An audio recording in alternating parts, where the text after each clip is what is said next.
ఏమీ లేనప్పుడు ఉన్న వాటితోనే అడ్జస్ట్ అవ్వాలంటారు కదండీ! ఈరోజు నా సిట్యుయేషన్ కూడా అది.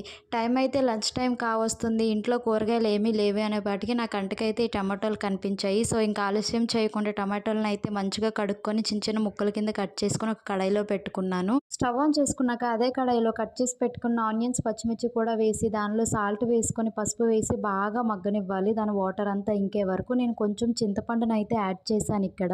పులుపు ఎక్కువ కావాలి అనుకునే వాళ్ళైతే ఇంకొంచెం ఎక్స్ట్రా కూడా ఏసుకోవచ్చు. అదంతా బాగా మగ్గిపోయాక నేనైతే దాన్ని సెపరేట్‌గా ఒక గిన్నెలోకైతే తీసేసుకుంటున్నాను. ఇంకా బాగా కావాలంటే స్మాష్ చేసుకోవచ్చు. ఇప్పుడు అదే కడాయిలో నేను తాలింపు కోసమని మళ్ళీ ఆయిల్ వేసుకొని పోపులు వేసుకున్నాను. అలాగే ఎండుమిర్చి, వెల్లుల్లి కూడా వేసుకున్నాను. చెప్పానుగా ఏమీ లేవని. సో, అందుకని చెప్పేసి నేను కరివేపాకు కూడా యాడ్ చేయలేదు. ఇప్పుడు దానిలో మనం ముందుగా రెడీ చేసుకున్న టమాటో మొత్తాన్నయితే వేసేసుకోవాలి. ఫైనల్‌గా సరిపడా కారం వేసుకొని కొంచెం ధనియా పౌడర్ కూడా వేసేసుకున్నాను.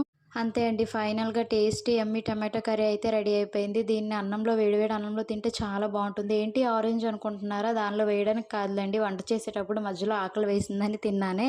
So, like